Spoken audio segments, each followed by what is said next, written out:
We are live. All right. Good afternoon, everybody, or good morning, or wherever you are in the world. This is Patrick from the Poison Pen Bookstore in Scottsdale, Arizona. And I'm sorry for the fashionably late start time today. Just a little technical glitch, but we are delighted and honored to have Joël Dicker with us today. He's going to be talking about his brand new book, The Alaska Sanders Affair. And for those of you watching, we will have signed copies. In fact, Joel just signed a bunch for us in New York, and so they should be arriving soon. And I'll put up a buy link if you'd like to purchase one of the signed copies. And we're also very honored to have Phillippi Ryan with us this morning. I'll read her bio here. It says USA Today bestselling author Phillippi Ryan has won 5 Agatha Awards, in addition to Anthony McCavity, Daphne du Maurier, and Mary Higgins Clark Awards. As an on-air investigative reporter for Boston's WHDH-TV, she's won 37 Emmy Awards and many more journalism honors. She's a past president of Sisters in Crime and a founder of Mystery Writers of America University. And Joel, as of course you know, is the author of, and forgive me if I blow the pronunciation on any of this, the truth about the Harry, is it Quebert affair? Quebert, both are fine. Yeah. Okay, and Yeah. the Enigma of Room 622, both massive bestsellers. And his work has been translated into over 40 languages and sold over 15 million copies worldwide. And so, yes, if you have questions for Joel or Hank, feel free to type them in the comments on Facebook or YouTube, and I'll come on screen, in a little bit, maybe 15 minutes towards the end of the hour, and I'd be happy to ask any questions you might have. So at this point, Hank, I'm going to turn it over to you. Thank you, Patrick. This is great. I'm so honored and thrilled to be here this morning with you, Joel. I want you to know in the audience, Joel and I can't see your comments and can't see your names. So I'd love to know who is here, but I just don't know who is here. And we'll go back and look at your comments when the show is over and welcome you all. We're so thrilled that you're here this morning. We're going to talk with Joël Dicker about the Alaska Sanders Affair, which is just the best title I've ever heard. And Joel, where do you live? And you're in New York now. How is New York and how is book tour? Hi, everybody. Thank you, Patrick, for making this virtual event. I am currently in New York, launching this new book in America, but I am from Geneva, Switzerland. I do live in Geneva, Switzerland, and yeah, that's where I write, and that's where I live, that's where I write, and that's where I guess I get my inspiration from. Well, that's a great thought, because before we get to talking about the book specifically, tell us a little bit about yourself. Have you always wanted to be a writer? How do you feel about where you are in the world now? Such a fabulous success as an author. Tell us a little bit about yourself. Yeah, it's funny, because I've always been writing stories, but I'm not able to recall the moment where I decided that I wanted to be an author. Maybe because also when you say to your parents, when you're a kid and your parents ask you, what do you want to do later as a grown-up? And you say, I want to be an author. Your parents, or most of the people, say, yeah, that's not a job. Like, that's a hobby, And I think I grew up maybe because of that, even though everybody was very supportive of my passion, let's say, I grew up thinking that writing will be always something that I will do, but it will be something on the side of the rest of my life. And so I went to law school, actually. I've been trained to be a lawyer. And as I was finishing law school in Geneva, I was writing already. I've been writing my whole life. And I was writing novels after novels. And I ended up at some point, I don't really know how and why, but at some point I was like, listen, Joel, it's your chance to, and it's your only time in your life when you're young enough to try and live your dream, And if your dream is to be an author, you should take time now to keep writing and keep writing more books, and not just jump into a job and jump into a career, which is nice too. But I would if I'm a lawyer for 45 years, It's not going to make a difference since I'm a lawyer for 43 years. And I know that I use the 2 extra years trying to be like an author. So I gave myself 2 years to write a novel and to take the time to write a novel. Because I think sometimes especially when we write, because I know a lot of people who are trying to write, who are writers with a job on the side. And most of the time, the difficulty is to find the time to write. And what I mean by find the time, it's also find the time frame, find a moment of your day where you're completely free, where your mind is free, where you feel like you can really focus on writing. I mean, I think that's so interesting and so wise, because some people, I mean, it's so sad to think about regretting that you didn't do something that you're passionate about. And even when so you're so wise to have made that decision to try it. But it's risky, it's audacious to think you could, I mean, it's not just writing a book, but that you could write a book and then it would be good enough that people would love it. That is another big step. And I understand, let's go back to that in a second, because I also understand what you're saying about finding the time to write, because it's not just physical time, it's brain time that you're completely focused on that. How do you do that? I mean, back then and even now, how do you close out the rest of the world and say, I'm in my book right now? Everyone has his own way of doing it. And so I can only speak for myself. But I know I need time in the morning. So like I know that early morning time is the best time for me to write. I know that if I wake up at 4 in the morning and I start writing at 4, I know that it's going to be for me the ideal time. And it's going to also give a glimpse to my day that I know that if I like at 8 in the morning, I've been writing for like 3-4 hours. I know that I can keep writing for 3-4 more hours and like till noon-ish.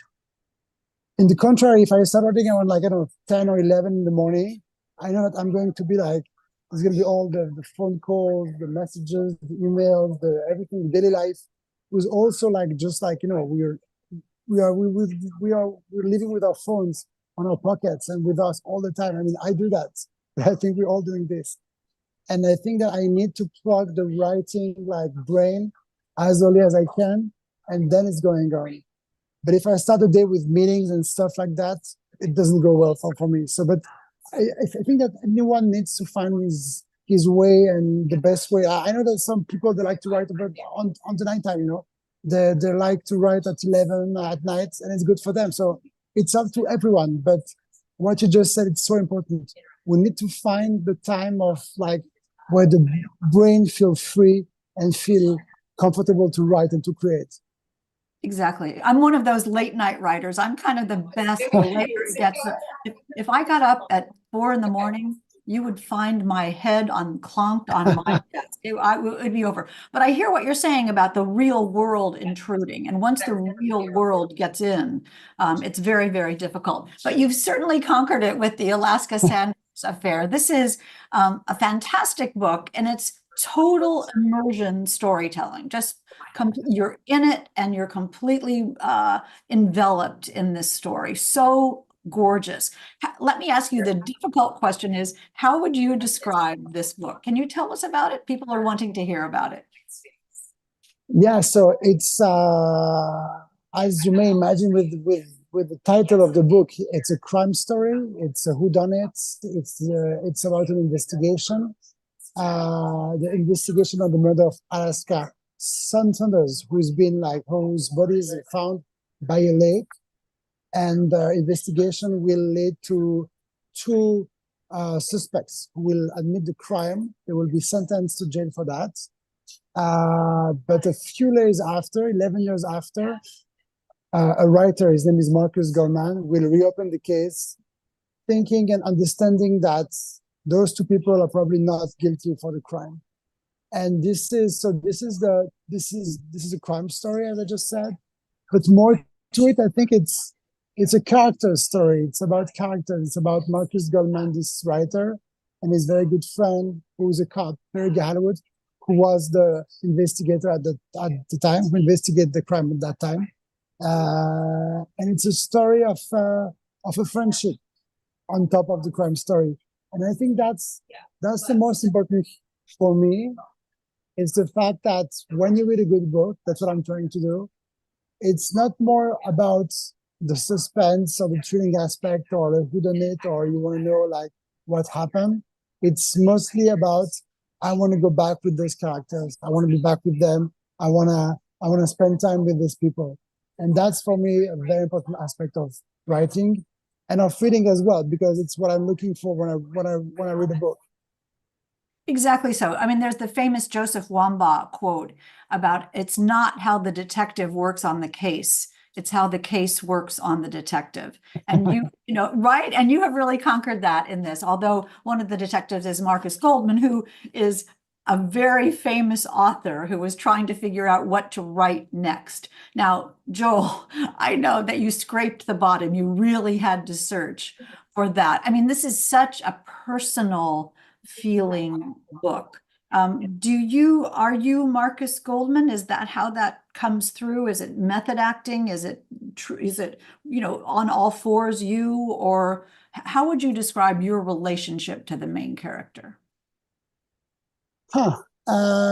I'm definitely not Marcus Goldman, but I cannot say I'm not at all something like him. What I mean is, like, when I started to write about this character in my previous novel called The Truth About the Harry Quebert Affair, I was a young author struggling, trying to write a novel that would be read, that will find the public, that will be like in bookstore. That I was trying to be an author.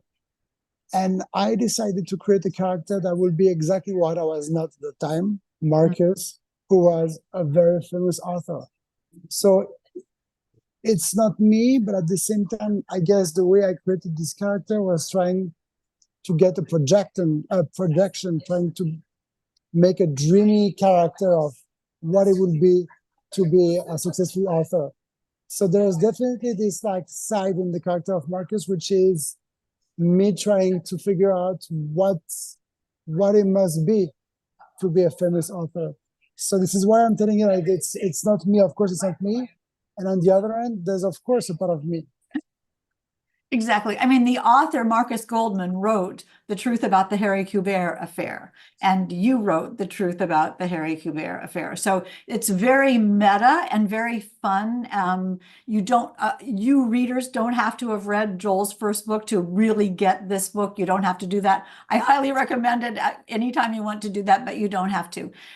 What was the first moment that you discovered this novel? What was your first idea about it that you thought, oh, I'll write a novel about how did that work?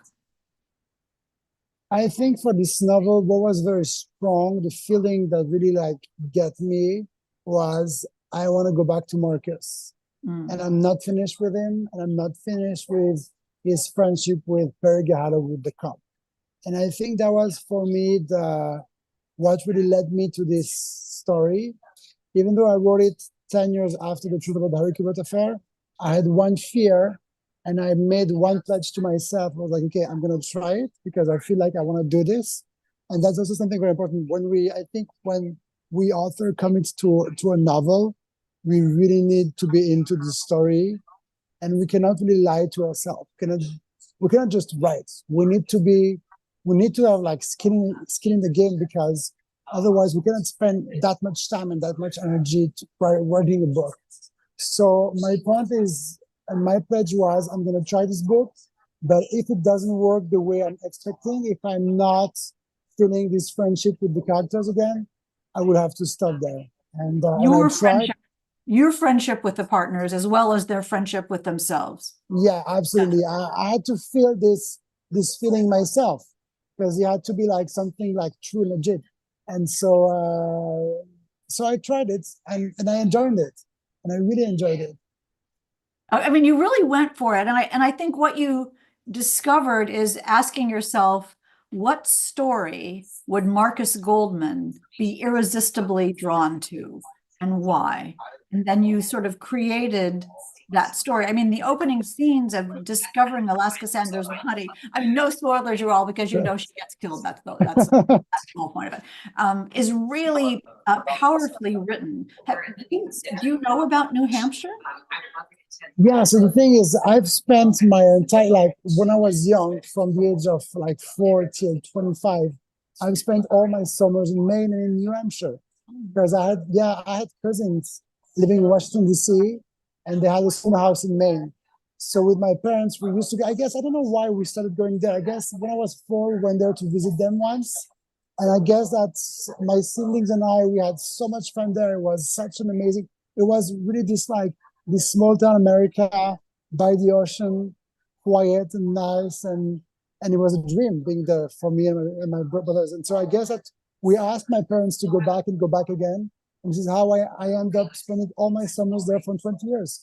And I kept going there without my parents after when I was a teenager. And for me, it was the place to be because it was such a fantastic break from Europe. And this is why when I started to think about a novel, and when I started to think about what would be for me the best place to set a novel in, for me, the East Coast and especially New England was the perfect place because I was like, okay, I knew this place well enough to describe it. And on the other hand, me writing this story in Geneva, I mean, me being based in Geneva and selling this story in the United States, it will give me this distance to make sure I will keep writing a novel of fiction, that will not be writing something about myself, which was something I was afraid from. What I mean is like, I didn't want to write a novel about myself. I really wanted to create characters and a fictional story. Yes, and so when your character is in a different milieu altogether from you, it isn't you, and you're taking your character away, and it becomes fiction, although still pretty meta. I mean, I wondered, it's so authentic and genuine. I live in Boston, so I know about New Hampshire and Maine. It's just so authentic, and I thought, how does he know this? You know, it's just it feels so real. So that's a wonderful logical explanation about it. The fabulous AJ Finn on the back says it's both classic and daring. And I think that's true because it's a total immersion mystery. And you went all in on this, and the readers get the fun of going all in on it as well. But how would you describe what's classic about it and what's daring about it? I mean, do you agree with him that that's what it is? I mean, I think that's perfect. Yeah, well, thank you for this quote. I'm of course very honored, very touched by those words. It's classic because I come from classical literature. The books that give me that push me being an author are the books of Dostoevsky, the classical Russian literature. It's Philip Roth. It's the classical American literature too. It's the classical French literature. This is what I read when I was younger, and really what pushed me being an author. So I come from this background, you know, and I think that's the first layer I'm trying to put in my books, is like the classical way of telling a story. But then I want to give this twist, and this is why maybe the dare is like, I'm trying to, if I may say, it's always difficult to speak about ourselves like this way, but I'm trying to give in the classical side of my education as a reader and as a writer. I'm trying to give this like modern look, and trying to give this like 2024 way of seeing life, you know, and of living life. And I think that's the conjunction between those two worlds, I think. I mean, it's interesting because Kirkus calls it a mega mystery. And I was thinking about what they must have meant by that. And in many mysteries, there's sort of this, I don't want to say shallow, but this focused line, one straight line, beginning, middle, and end, a linear story. And the reader just follows the linear story. In your book, you're sort of brave enough, and we're talking about the Alaska Sanders affair if you just joined us. In this book, you're brave enough to show what's beneath the tip of the iceberg of the story. So you do have a perfectly linear mystery story from, a cold case through now.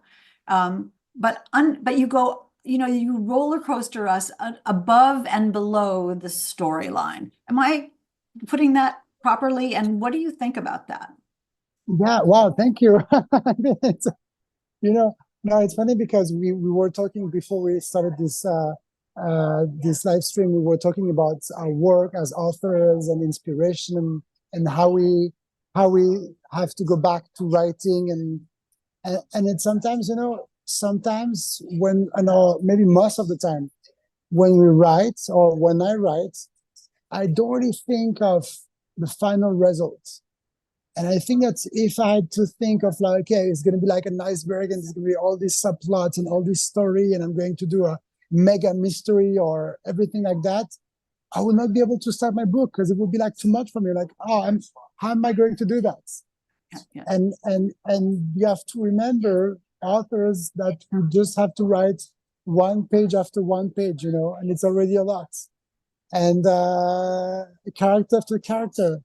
And it's the way it goes. And sometimes, I'm writing, and I'm just like kind of staring at myself, and I'm like, what am I doing? What, you see, like, what am I doing at my desk, writing a story alone? That, like, what is this? It feels, if you really think of what you're doing as an author, I mean, for me, I can speak for myself, but for me, sometimes it seems like so weird, I'm creating a story, Yeah, every day. and it needs a lot of, like, I know we need to believe in the story, we need to enjoy the story, we need to have fun in the story. And I think that's what I'm trying to do. What I'm doing is I'm trying to answer your question, because I would be lying answering you like, yes, of course, I try to do this and to do that and to do this. I'm like, no, I try to, like, the thing is, if I have to define success for a book, I think we cannot really make a success, because if there were a recipe to write a book that would be a success, all the author in the world would be very happy, and all the booksellers would be very happy, and all the publishers, we all would be very happy. But it's not a recipe. It's based on nothing. It's very hard to define how it works. So I think for me, the success of a book, because I cannot decide, I cannot create the success in the bookstores or the success in the newspapers, or I cannot create the success. What I can control is success being the pleasure of the process. And so for me, the very first step of the success for my book is the amount of pleasure I'm having writing this book. And pleasure is not always like, pleasure doesn't mean it's easy. It can be difficult. There's a lot of struggle. It's challenging. You're facing all these questions, and of course, a lot of things doesn't work at first, and you have to erase a lot and restart again and again and again and again. But the pleasure, it's to overcome the challenge. It's a bit like, I know if you like to run or to go to the gym, but like, enjoying it starts with like, I don't want to go to the gym today, or I don't want to run today. And then you do it, and because you do it, or because you did it, you're like, good for me, that's already the first step. And then you go again and again and again, and you start to get a little pleasure of it. But all of this pleasure also means a lot of work and a lot of discipline. So you can find pleasure in discipline and in working and in challenges. So it's success and pleasure doesn't mean it's easy, but it means that you just go for it. And that's for me the most important part. Yes. And sometimes when it's really difficult and you conquer it, there's just nothing better than that. Yeah. You think, what does somebody want right now? I have no idea. And then you think, oh, I know. And then you just like type like a maniac because you just got it. And the writer brain is so interesting, isn't it? Because a minute ago you didn't know. And then the next minute you do know. And yeah. How does that happen? I sometimes use the example. I don't know if you ever put a Mentos, the candy, a Mentos in a bottle of Coke. I've seen it. I haven't ever done it. So what happened? Don't do that at home because I'm not sure it's safe. But so what happened if you put a Mentos in a bottle of Coke? There's like a chemical thing that happens, and the Coke just like explode like a volcano, just like. And the thing what I'm trying to say is like, I feel like the bottle of Coke is a brain filled with our inspiration, our memories, everything we've experienced, everything we've seen, we've read, we've tried, everything. That's our brain. And the Mentos is maybe a momentum, maybe a situation, maybe something you do, maybe something you read, maybe something you see. It's something, maybe something you think of, but it's something that is going to collide into your brain and collide with all your inspiration and create this like explosion, And so all of a sudden say, of course, oh, yes, it happens. But it happens because you just connected the dots together. And it's such a good feeling, because it's like, and I think we write for this, we write to, for this moment, yes, it works. Yes, it's this, And it's so interesting because as human beings, we're the only creatures who can do that. I mean, we're essentially making something brand new out of nothing but our own imagination and experience, and how that collides together to create something that's wholly original. I mean, it's no one else could have written it but you. I do think, though, there is I think additionally, not though, but additionally, that one of the things that may have allowed you the freedom to write a solid, savvy, smart mystery in only the way that you could do it is that your classical training has sort of taught you what a story is, once upon a time, or three-act structure, and almost write it instinctively, knowing that without having to actually think about that. That's a good point. It might be right. You might be right. It might be, yeah. It's funny because I never really think when I write, I never really think of what I am supposed to do, or what I am allowed to do. And it's funny because it's something I sometimes hear amongst other authors. It's like, are we allowed to do this? Are we allowed to write like this? And why not? It's like, it's freedom. It's the freedom of creation. And I think that maybe you're right. Maybe the fact that I have this classical base gives me like, I don't know, the confidence to try something different within Well, you sort of staying in the have to same. know, if you know what the quote rules are, then you know how to break them successfully, and you know what's essential to a story. But you can do it anyway. You can do it any way you want. I mean, it's more than the story. Your book is so much about, passion and responsibility and guilt and imagination and possibilities and secrets, all those themes, and friendships supremely. All those themes emerge so gorgeously in this book. How much of that is purposeful, and how much of that comes out of the character's growth?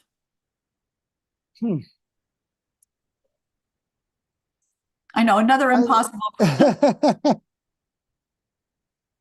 No, it's always funny and interesting to go back to, for me to go back to my books like this, because it forced me to think of the techniques, and the savoir-faire, and like the way I try to do this.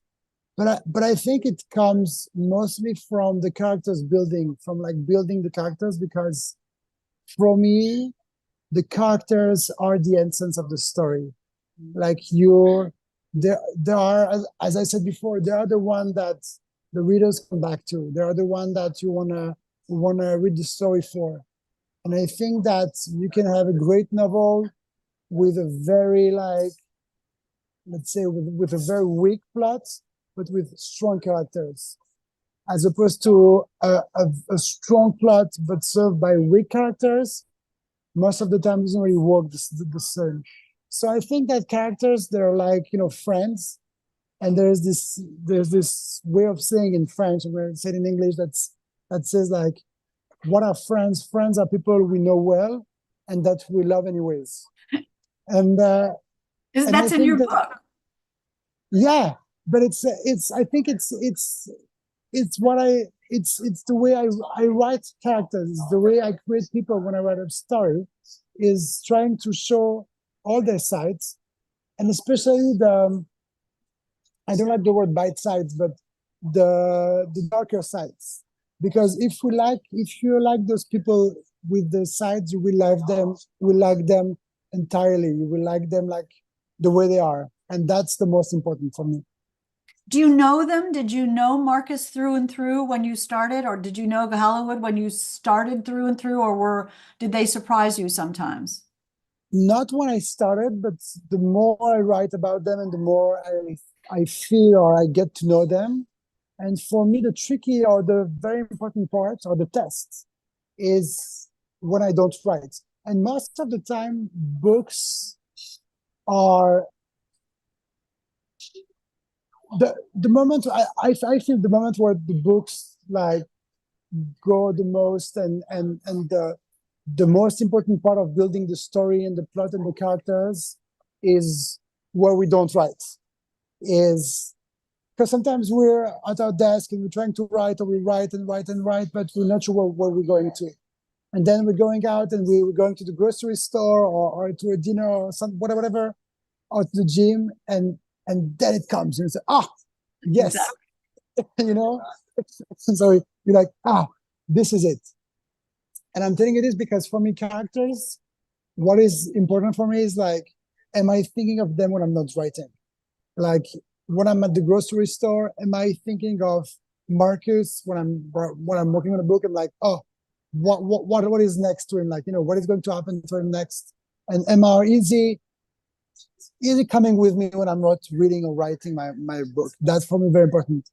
As opposed to a character that sometimes happens, you go back to your desk and you go back to your story, and you're like, yeah, there's this character too. Like I forget about him. I need to add a scene. I need to add a scene about this guy. And if it happens, most of the time I take this character off the story because it means that it doesn't really exist, or it doesn't exist enough.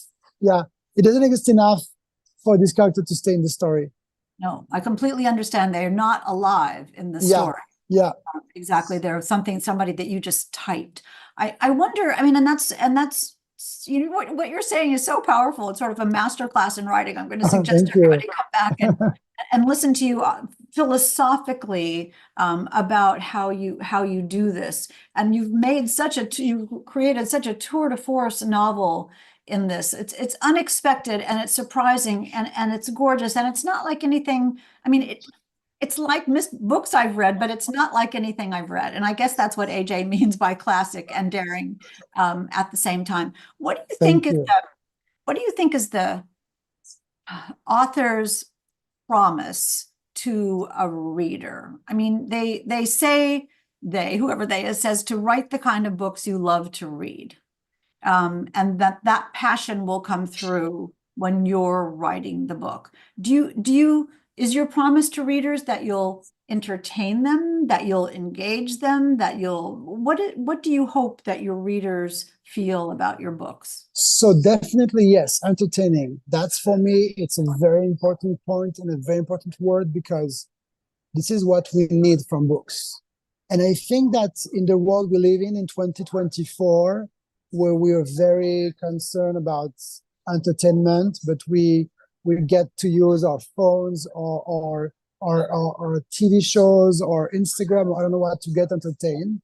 What does entertainment mean for me? It means getting a distraction from the reality, getting a distraction from the world we live in, especially now where we live in difficult times. For the last years, we've probably more, but we've been to pandemics, to wars, to crises, to so many things that I think that we need a way to escape this reality.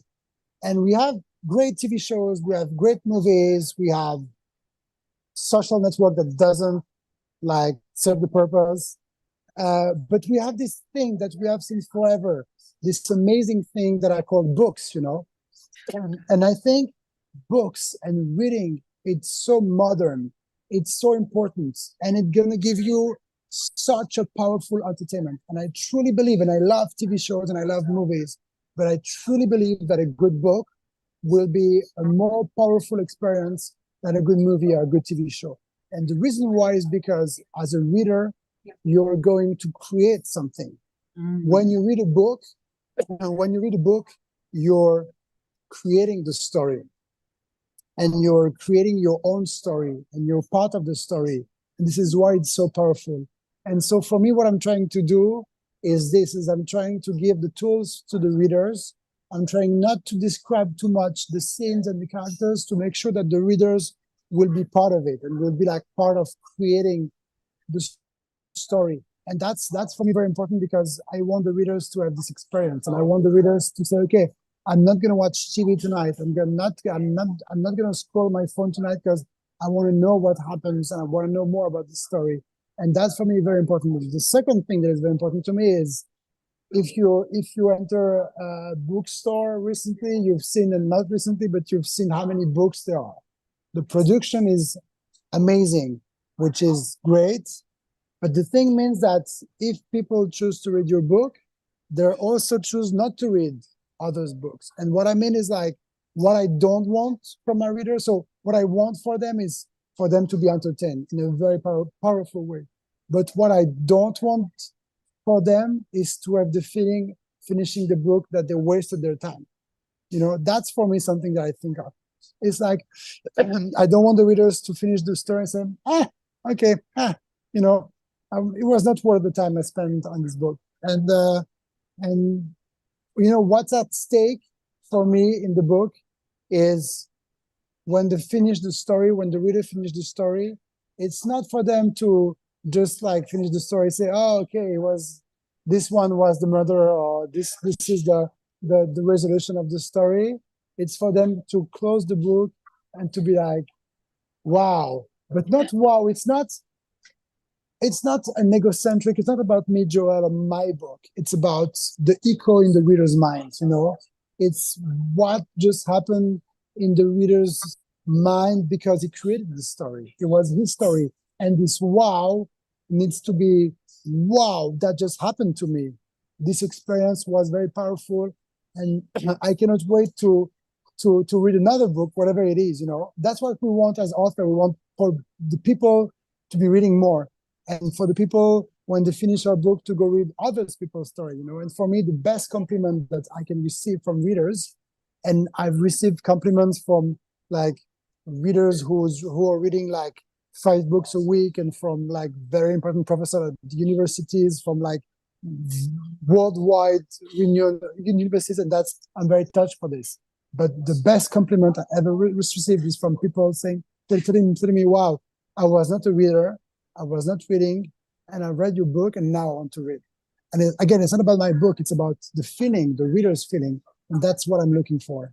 It's about the experience. And I love what you're saying. I love what you're saying about the value that, you want to give. They chose your book over all the others. And at the end, you want them to think, wow, that was worth it. It's staying with me. It changed my life. It's haunting me a little, just like you were saying in the grocery store. Does your character stay with you? Are the people, thinking about your book in the grocery store? In the grocery store, you're so right. And one of the things I love when people say is, I loved your book. I could just see it. The movie in the reader's mind is starting. And that's what you're talking about, the interaction between the book and the reader, because the book isn't really fully formed until the reader reads it and puts the video in their head of that. Absolutely, I agree with that. I sometimes say that a book doesn't exist till someone reads it. Otherwise, it's just paper or just a file on your ebooks or whatever. But it doesn't exist till someone reads it and create the story. It's funny, there's a book, this is so out of the clear blue, but there's a young adult mystery called, and forgive me for this, it's the title, The Clue in the Linoleum Lederhosen by M.T. Anderson. And it's hilarious. It's from years ago. And the core of the book is that the main characters on the book are characters in novels, and they have realized that if people don't read their books, don't take them out of the library, that they'll die. Isn't that, Amazing. it's amazing. I It's love just, it. I do too. I do too. And I always think about that. I Anyway, love it. I have one more question for you, and then we'll call Patrick in to see if he has questions or if our audience has questions. And thank you so much for being here today, all of you. Hasn't this been great? This has been great. I'm just going to ask you one more question. And I wonder if, after writing Harry Quebert and your other marvelous books, and now this one, and you're going on, I assume, to write more, do you still have time to read other people's books as much as you did? And do you read them differently than you did in the past as a writer? Of course, I read, and I read as much as I can. Do I read differently? That's a good question. I read differently when I don't like the book. And I think it's very important not to like books, you know. Sometimes people ask, what's your inspiration? And I think inspiration is all the books we've read, the one we liked, because of course we want to keep the essence of what we like and try to reproduce it. And also the one we don't like, because we also don't want to replicate something we don't like. And I love to analyze what I don't like in a book and try to understand why I don't like it, and try not to put it in my own book. What are the things that you don't like? What are the things that snag your mind and stop you? Mostly when there's like no dates. And yeah, I like dates in a book. I like to know where I'm going, because I like to follow the evolution of the time, you know, time passing by. That's something I'm looking for in a story. And so when there's no date and nothing and I'm getting confused, I don't like it. That's interesting. That's very, very personal, of course. Well, but I mean, that's interesting because that is all about structure, and we're all eager. I mean, there's a difference between suspense and confusion. And once the reader is confused, you know, they're going to say, I can't wait to find out what happens. They're going to think, what is this about? And that's a very different thing. That is so, I mean, you were saying you're in the books that inspire you. I'll call Patrick up right now, but I want to know what books have inspired you, not necessarily recently, but just in your life. You were talking about Dostoevsky and James M. Cain and other things like that. What else have you loved? Well, the mostly kids books, kids stories that I read when I was a kid, because those are the ones that really hooked me to being a reader. And I think for me, like when we think of books that inspired us, we of course think of books that we read recently, or when we were like in our 20s or 30s ish, which is like a very part of our life, of course. But I like to think of what happened before and what get me to get those books when I was 20 or 30 years old. And for me, it's Dickie Smith, it's Roald Dahl, it's Charlotte's Web that I read like 100 times. It's very important because it's what give us the first, you know, what really like create this connection with books. I mean, it's interesting too, because that Charlotte's Web so good, and has the best opening line that there ever was is that, hey Ma, where's Pa going with that? You know, and there you go. There you have a story. This has been so completely great and so completely entertaining. And I know Patrick might have a couple of questions, or some from the audience as well. Do you have time, Joël, to take? Of course, with pleasure. Yeah, no, it's been a great conversation. And there are some questions that have come in, and let's see here. Well, actually, right off the top, one of the questions I wanted to ask was, you know, part of the backstory in the book takes place in 1999, you know, the original case. And it's amazing to think about that span. You know, it's been 25 years, obviously, now. And it's hard to imagine a different point in history where things have changed so much in a 25-year period of time.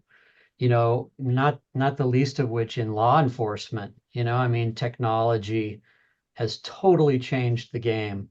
That's true. Yeah, was it challenging to go back and kind of go back to 1999? It doesn't seem that long ago, but to get the sense of that time period.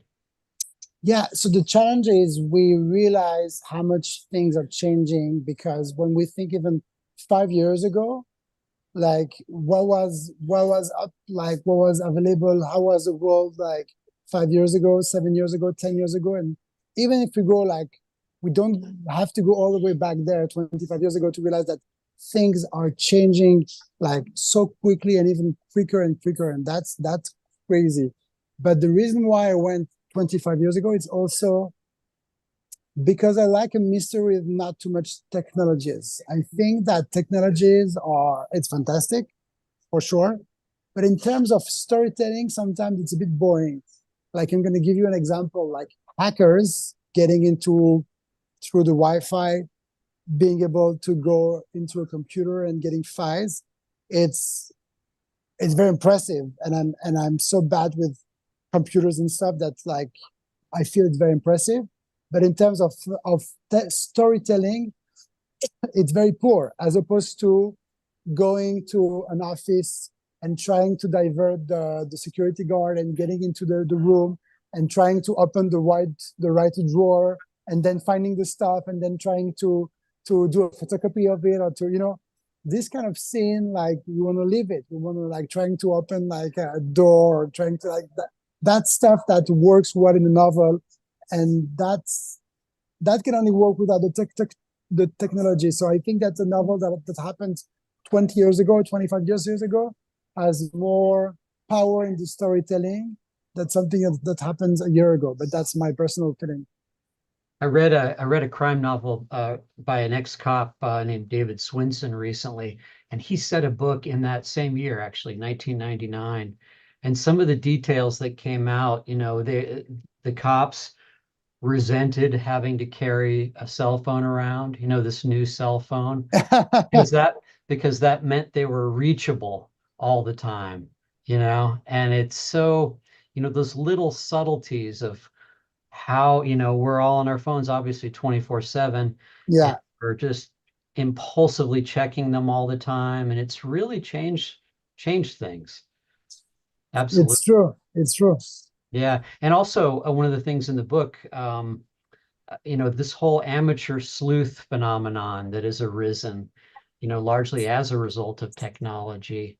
Any thoughts about that?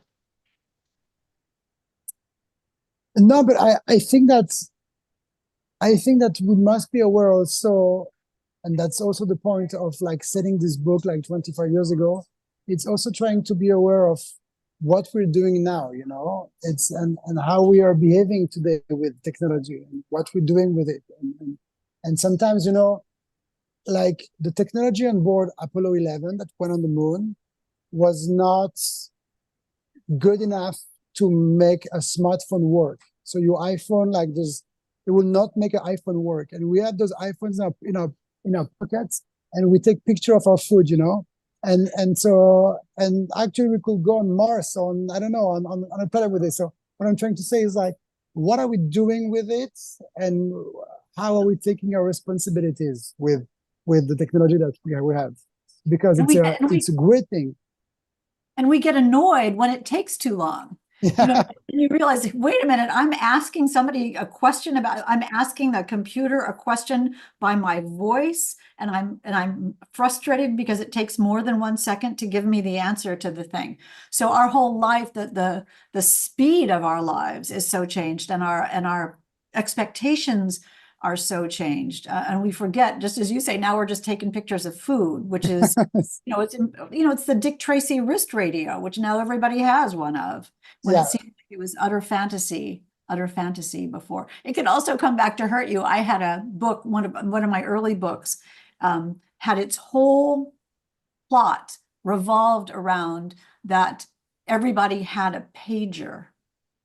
And I had to revise it for a new edition some years later. I was in a bad situation because nobody had pagers more. And what was I going to do? So I made it be a doctor at the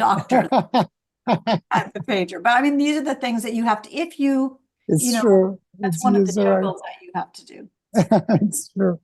Right. I mean, the technology, obviously, it's miraculous in so many ways. I mean, here we are, the three of us in different cities, talking to people that are watching that are all over the world.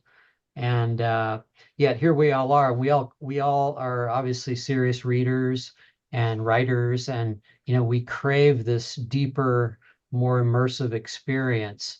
And I think people are really hungry for that, you know. I agree. Yeah, and so we have some people that are watching. One of our favorite customers from Italy was heartbroken because I guess you were in Italy recently, Joel, and she couldn't get a I ticket. was. It's sold out so fast. But here she is able to kind of interact with you a little bit. And one of her questions, her name is Stefania, and she says, talking about she says, you can perfectly alternate the past and the present in your stories.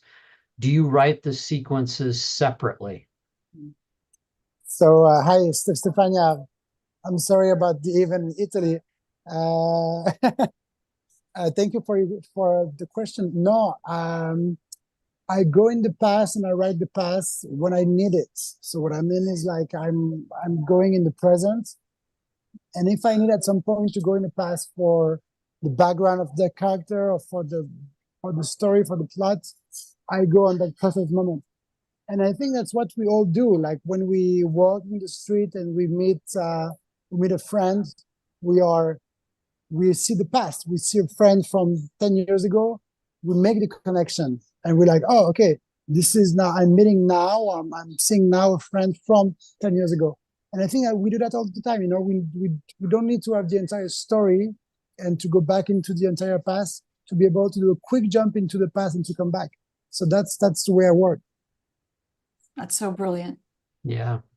Actually, this is a good question for both of you, which is, are there any subjects or topics that you consider off limits in your book? Are there any places you just won't go? I don't know, Hank. So you're making me answer this, right? This is like gallantly allowing me to answer first. I think about what I would like to read about.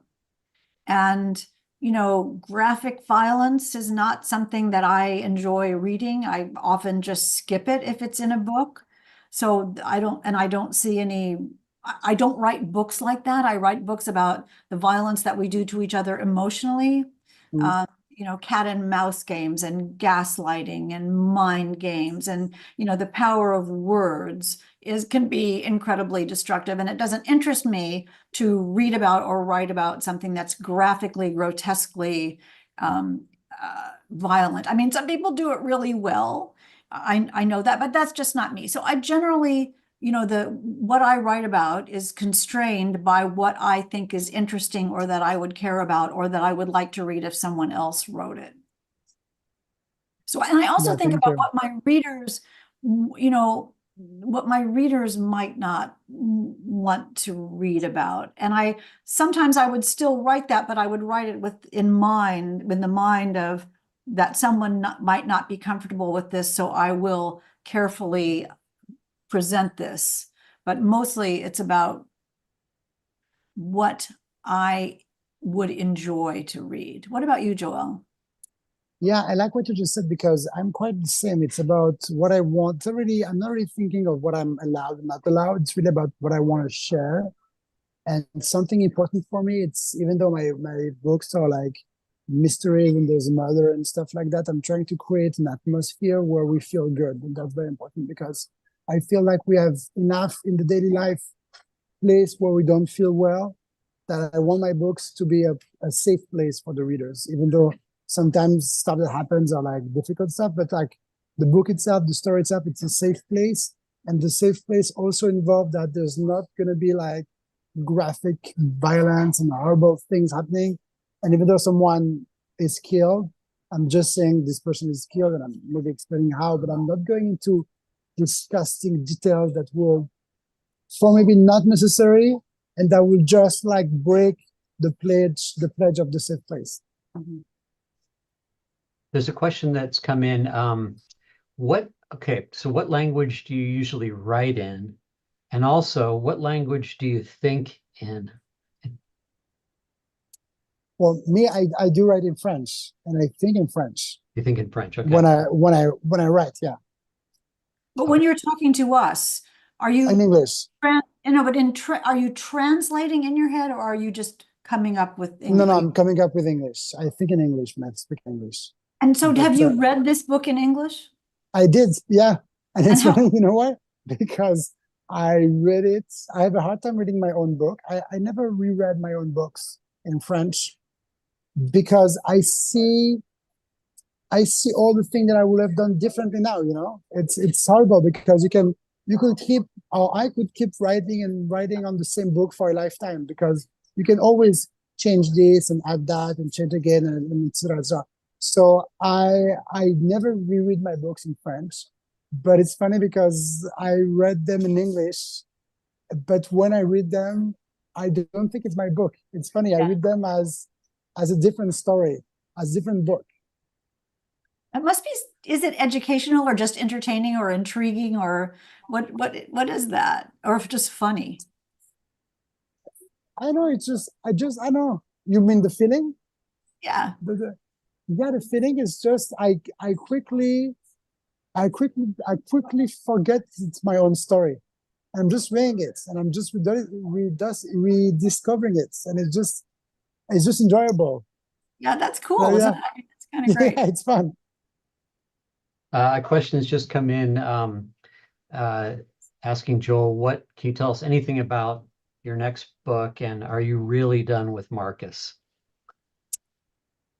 Am I really done with Marcus? I don't know. For now, yes, but I don't want to make like a promise for the rest of my life. No, I will see. Maybe in a year, in 10 years, in 20 years, I'll be feeling like, oh, I want to meet this character again, and I will do it. So that I will see. For the meantime, my next book was already published in French and will be published in the US next year, and it's called Wild Animals, and it's a heist. So it's not about the murder; it's about a heist in a jewelry store in Geneva, Switzerland. Very cool. Very Thank cool. you. Hank, can you tell us anything about your next book? Yeah, the one that I just sent in. Yeah. Final letter. Yes, I can't wait. I can't wait for you all to read it. I'm so thrilled about it. It's called All This Could Be Yours. All This Could Be Yours. And it's kind of meta too, because it's about a debut author with a surprise best-selling novel who gets sent on a national book tour by her publisher, only to discover that there's someone who's out to ruin her career and destroy the family she's left back home. And it may be because of a Faustian bargain she made. So is this the day that the deal with the devil comes due? All this I could be love it. called. Wow, I that sounds love it. great. Wow. Yeah. It'll be funny because I'll be on book tour with the book, which is called All This Could Be Yours. And in the book, the main character's book is called All This Could Be Yours. She's on tour with a book called All This. So we'll see how that goes. I laugh every time I think about it. That's a good one. I'm sure it's gonna be great. I Yeah. hope so. Any author that's ever been on, I mean, it's kind of a love letter to bookstores and a love letter to libraries and a love letter to readers and writers. And it's really an inside look about what it's really like to be on book tour from everybody's point of view. So Oh, I can't wait to read it. yeah, thank you. That's great. Amazing. Thank you. I can't wait for you to. Maybe just as a final question, I wanted to ask Joel especially, but you too, Hank, about names, how you character names in your books. Joel, yours are so interesting. Like, where did you get Perry Gahalowood? And then the protagonist of Alaska Sanders, great name. Great name. How do you come up with these names? I don't really know, but I take my time. What I mean is I don't jump on names. I take time because in the real life, baby were born, we just give them a name like this, paf.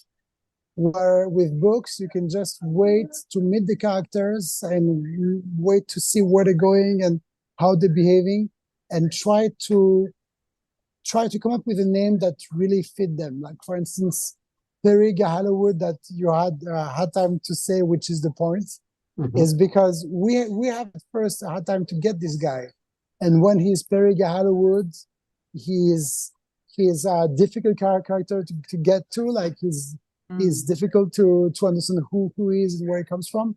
But when you know him, he's just Perry. It's easy to get. So that was my point with him. I'm not sure where I came from or how it came with Alaska, but I was like, wow, in this name there's something wild and there's something different and there's something that is appealing. And I just went for it, I think. It immediately kind of gets your curiosity. Like, okay, so what is this about? I want to, figure that out. Thank you. Yeah. Hank, what about you? Oh, I love everything that Joël says. I think it's almost a little, I mean, I don't want to say magic, but I mean, Arden Ward in One Wrong Word, Arden Ward just was born on the page as Arden Ward. I never had a decision about what her name was. She appeared. And another character, Cordelia Bannister, was Cordelia Bannister from Moment One. But Cordelia's husband, Ned Bannister, had about 10,000 names. I mean, I just kept putting in different names because it just didn't work. It just wasn't right. I had in my book, The Murder List, for the longest time, the main character was called Gianna Delaney. And I love that name. I just thought it was beautiful. And Gianna Delaney would just not do anything. I mean, it was like poking wet spaghetti. She had no motivation and no attitude, and she couldn't talk. And I was kind of in despair over it because I knew I had the beginning of a good story, and it wasn't working. So I finally thought, maybe that's just the wrong name. I don't know. And I changed her name to Rachel North. And the minute she became Rachel North, she's like, yeah, watch me. She had this attitude and she had motivation and she came to life only because of the name. So why? Why does that happen? Again, that's just the magic of it. It Have you is. seen that? Yeah. There's that great Far Side cartoon where it shows Herman Melville at his desk, and you see all these crumpled up pieces of paper. It's like, call me Herman, call me Frank. And he's writing, call me Ishmael, of course. Right. Exactly right. Well, thank you both so much. This has been a wonderful hour of conversation. Thank you, Patrick. Thank you, Hank, so much. Yeah, it's been my complete pleasure. This is just, you all get this book and clear your calendars. Oh, thank you. Thank you, Patrick. Clear your calendars because this is unlike anything you've ever read. So it's really a tour de force, Joël. Thank you. Thank you so much. Yeah. Thank you. We hope to have you back out here in the desert soon. Yes, with pleasure. Next time with pleasure. And what's the next book called again?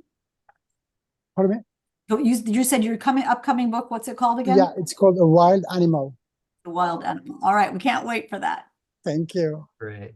Thank you very much. Thanks everybody for tuning in this afternoon, and have a great day.